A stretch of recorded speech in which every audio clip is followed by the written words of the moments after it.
I'm just not as strong as I'd like to be. You know what I mean? Like, there have definitely been things that needed to be picked up. How about this? Very few people in my life have ever asked me to help them move. That's how you know you come off a little anemic to your friends. You know what I mean? Because I actually have anemia. But like, my thing is, if you're in the throes of like being your absolute strong, maybe I've watched too many movies, but I've just want to have like one period in my life where like I walk past stuff and I think about picking it up without the injury that might occur. You know what I mean? There have been people, okay, as an example, I try to be helpful, right? And I was in New York and I was I was on a subway and I was getting up the stairs. I had already got off the train, right? And on the second, there were 3 rows of stairs, right? And on the second row of stairs was a young mom who had a stroller with a baby in it, right? So then I'm like, okay, she already got up the first one. I'm not just gonna assume that she needs help, but the fact that she's doing it by herself and the stroller is hitting every step, she's shaking the baby. Like that's undeniable. Just bow, bow, bow, right? And so then I'm walking up and she looks like she's really contemplating how to do the second and third set of stairs because I think she must also felt like that was a lot of shaking, right? And so then I walk up and I'm like, hey, would you like a little help up? And then she was like, oh, thank you so much. I appreciate that. And then I actually go down a couple stairs, you know, so I can like protect my back, lift with my legs and everything, and keep the baby at the right trajectory, because now the baby's still gonna be at an angle. He's not gonna be like this and then. So then I grab the bottom of the stroller and I go to pick it up. And I put in the effort, but the baby doesn't move. And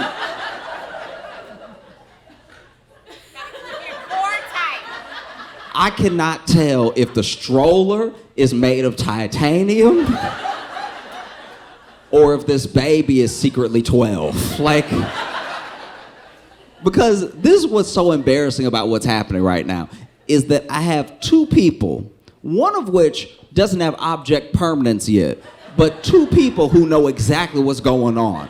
They know that I've now offered to help and I cannot help. Because as I'm really, like, do you ever see The Sword and the Stone? It was...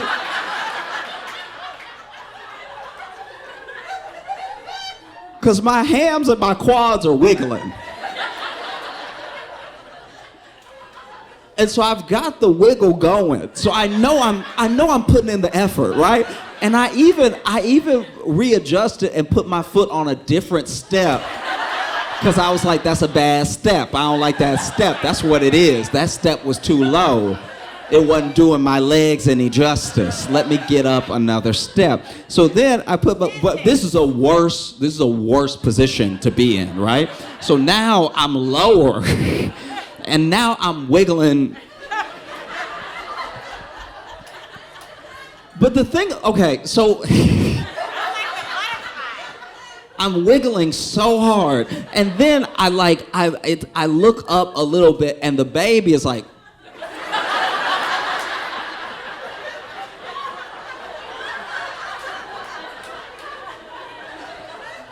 And I never thought that being judged by a baby would help me access more glute use than I ever thought possible. Because then I look up and the mom is also like, and so then I look past them because they are not helping me right now. And I finally lift it up a little bit, and I get maybe knee height, right? Which this is not comfortable to go upstairs with weight, okay? But I start pushing, and I get up one step, and get up another step, And I cannot believe that this mom did this by herself, because I'm like, this is with help. And so sure enough, climbing up, and maybe a quarter of the way on the second set of steps, I start to feel a pain. I shouldn't say a pain. I start to feel 3 pains. One was in my back, one was in my quad, and one was in my hamstring. And other people are passing us, because I wasn't the only one that got off the subway. And as we're passing by, this other guy was passing by, much bigger dude, but he was like, "Do y'all need help?" Which is devastating. You ever been a Good Samaritan and needed a Good Samaritan? It was terrible. So then I'm turning to him to be like, I'm about to answer, and then the mom is like, "Yes."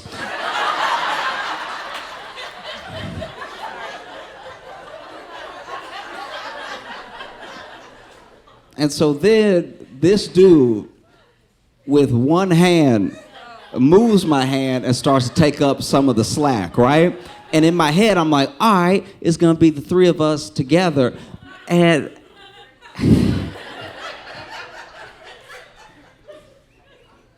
okay, all right. So this dude moves this hand with this hand, moves it out of the way, and so now I'm just pinching both my hands on this other part, but he really is keeping it level in a way that's devastating. And then he was like, it brightens my day to help out a young, beautiful couple like y'all.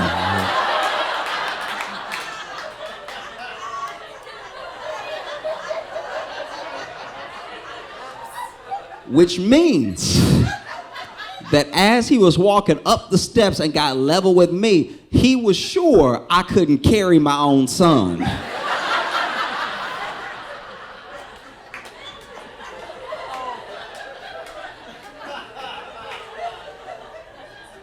And so I'm holding this one, and he's holding this one with one hand, right? Other hand in his pocket. He chilling.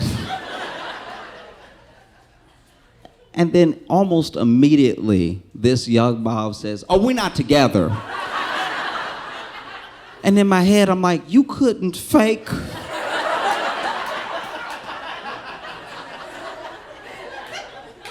You couldn't save me the embarrassment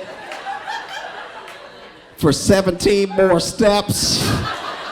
We don't know this man. I don't know you. We're not together. And so then he goes, "Ooh, oh, okay. Well, we all try to make things work the best way possible." Now he thinks I am an absent father that isn't able to carry my own son.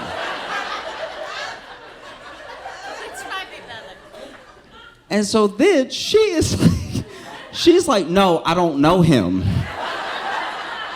I was like, you really had to throw me under the bus right now. You couldn't just pretend to know me for 15 more steps. And then he goes, "Oh." And now he knows that I'm a stranger that can't pick up his not son.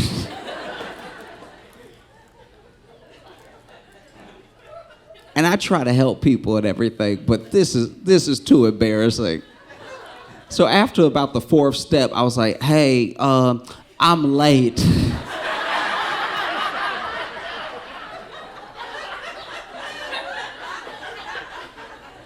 "Do you think you could?" And then he was like, "Oh yeah." And then he, both hands, and I walked up the stairs by myself and then ran. When I got to the top, I did not want to be seen again. That was Terrible. How are you gonna, we not together? No, I don't know him. How are you? Just trying to be helpful.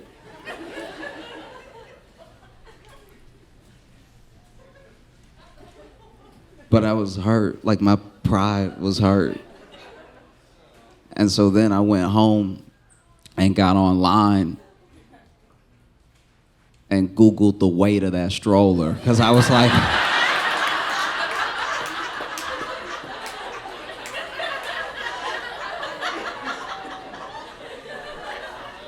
this thing has gotta be like at least 100 pounds or something.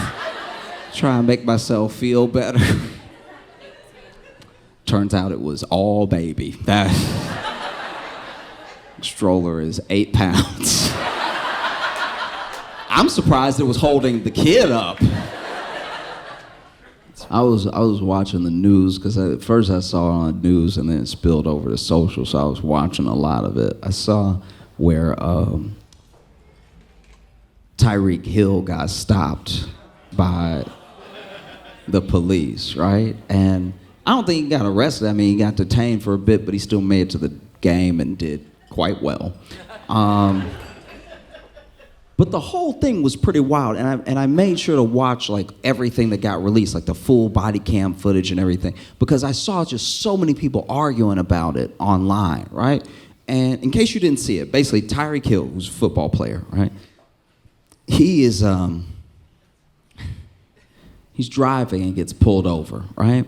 And anytime I'm on Twitter and I see like a video of a black dude getting pulled over, I'm like, well, it was a good day. I don't know what I'm about to see.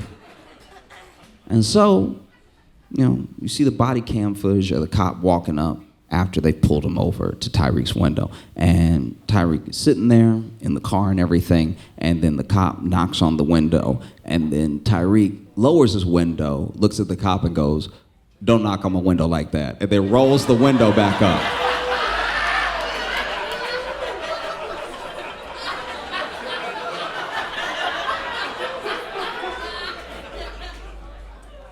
And as an African American audience member, I was like, uh-oh.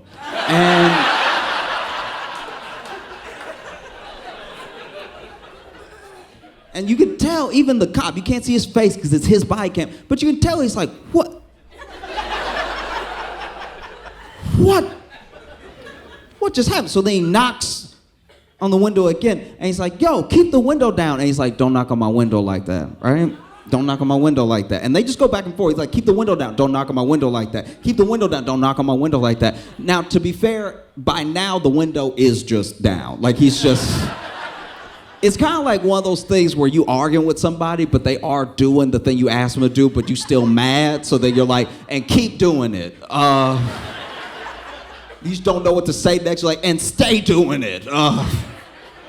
And so then, you know, he hands him his license and registration, and then he rolls the window back up. And like, look. Look.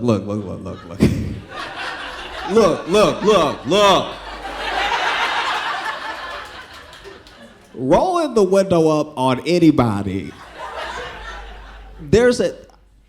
I've never seen a respectful rolling of the window up, right?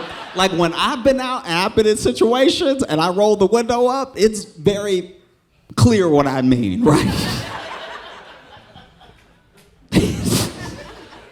I remember one time I was with my friend Mike in Chicago, and he was giving me a ride home from a show, and there was this one dude that was in the street, middle of the street.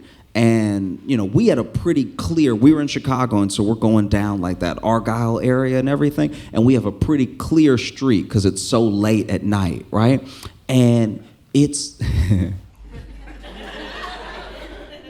it's like maybe 2:30 in the morning because I had a late show and I stayed to talk with people and stuff like that. And Mike is giving me this ride back, and we've got the windows down and everything. But then we're at a red light, and we see a red light away. This guy who's been in the street, and we could tell from the distance, is just running in the street, no shirt on, everything. And then Mike just goes, let me roll up my window because this nigga is making me nervous. Rolling up the window is not both like a power move. Sometimes it's also a move of like, I really don't want to look at you right now. And so the cop knocks on the window again. He's like, hey, keep the window down. And then Tyreek is like, yo, just give me my ticket so I can go, right? And as an African-American audience member, I was like, oh.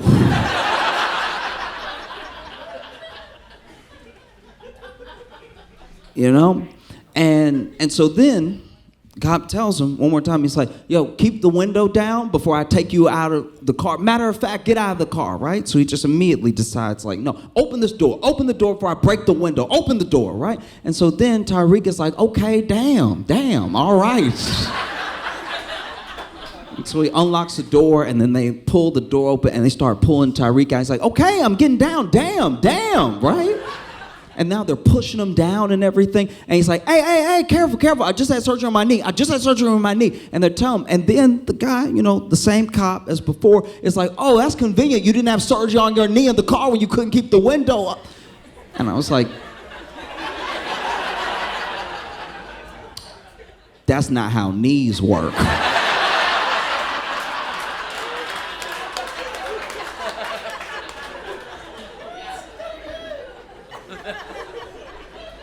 And so they got Tyreek down flat on the ground. I can't remember if they handcuffed him or they zip tied him or they just had him with his hands right here. And you gotta keep in mind that this is all for like some speeding. Like if you're speeding and they catch you, they just arrest you because you're speeding that much, you know? Like if you're going the speed of the temperature in Arizona, you're just...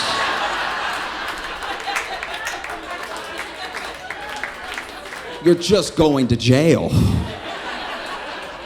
But all of this happens, speeding a little bit, right? And then, you know, he's on the ground, hands down, everything. He's trying to call someone to let them know that he's gonna be late, which is courteous.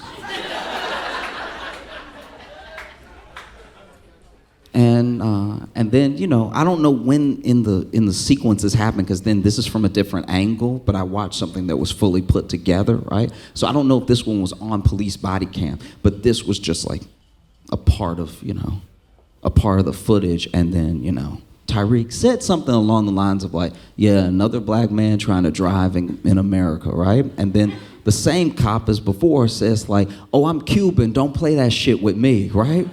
Which isn't quite, like I see where he was trying to get, but no, the 2 points kind of miss each other, right? And then, you know, there was another player who had stopped his car and got out just to see what was happening, because he saw Tyreek's car, Tyreek on the ground and everything. And so then he's trying to call somebody, and Tyreek is telling him like, yo, call whoever. I don't know if it's like the GM or I don't know who he wants him to call, but he keeps saying the same name. So then that guy goes, okay. But then the cop sees that guy and goes, yo, you can't stop there. Get back in your car. You can't stop there. Get back in your car right now. He's like, okay, I'm getting back in my car. I was just trying to see what's happening. Don't worry about what's happening. Get back in your car right now. Drive off, right? And he's like, okay, and even as he's moving towards his car, the cop was like, you know what? You too. And then takes him. And it did get to the point where I was like, are they gonna arrest the city? Because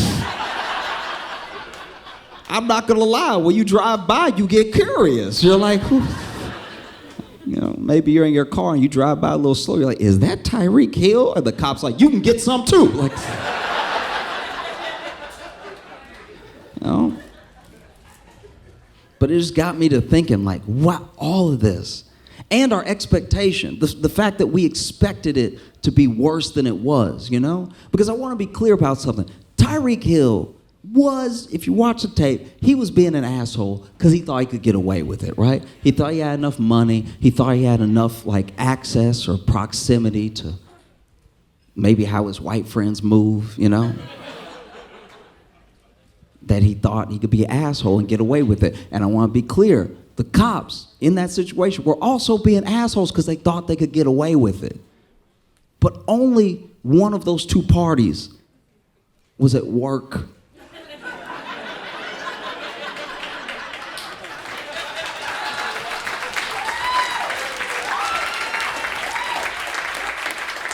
Do you know what I mean? Everybody has a bad day. Everybody can't be perfect, and some people are assholes through and through, right? But being an asshole isn't illegal. One of those parties has a gun, has the ability to kill, has the power to move people where they want them to go, you know? And it's a terrifying thing because my thing is like, take race out of it for a second, right? The way that the police are allowed to move is what creates the expectation. It just happens to get to a certain place with black people more often than not. But it's the way that we're all police and the thing that we all allow as long as it's happening to somebody else that keeps the system intact. You know? And so I've watched the police do all manner of things in different videos of different people, right? But there's a certain place we let it get to in our minds where we just accept that, like, oh man, you disrespected a cop, you about to get your ass beat. Why is that? Do you know what I mean? Why is that? Because I'm not trying to make it as if race isn't an actual issue in it. It's like inextricably linked to it. But at the same time, trust me when I say anybody can get it. I've watched so many videos of people, kids, you know? And it's because of the way that we let police move and also what we ask police to do, right? There should just be a scanner. If you're speeding, we'll catch you. And I don't have to talk to the dude with the gun. That would be nice. That would be so much better to just, I was speeding, you got me, that's my bad, I was speeding, and now I don't get tapped on the window by a dude that I know is armed that's not having a great day. You know? Because I've even watched, like you wouldn't believe, you know, I've watched my white friends move around the police in a way that I could never imagine, right? But I've also watched them. There's a weird leveling off that happens when it comes to policing, where sometimes white people get loud or get violent with the police, and the police go, I'm white too, so like, let's nix that now. You gotta get your ass beat today. You know? And I've also seen black police tuning up black kids, right? But it's also the expectation that we have of police and the way that we allow them to move that like leads to situations like this. You know what I mean? It's terrifying to be pulled over by the police, just in my view, as a black person. Not even because I'm like, man, this cop's definitely gonna be racist. It's more just what can happen and what they can get away with that's terrifying. And I know that we're not all feeling the same way, but in my opinion, we should all be terrified. Because everything's well and good until it happens to you. And trust me when I tell you it can happen to you. In college, I had a friend who was getting a little drunk, right? He was pretty drunk. And, you know, he got loud with a cop. And I was trying to, you know, dissuade him. But I was doing it from a distance, like a coach. You know what I mean? Like I was... You know, I was like, hey, I know you white, but you gonna get tased. I'm telling you. The way you moving right now is taser behavior, okay? That white skin can only protect you for so long. You about to get that ass beat, I'm telling you. I've seen too many videos of people doing what you do, and they never end well. And they didn't tase them, but let's just say I did eventually have to yell out, I'll see you back at the door. I don't want these problems.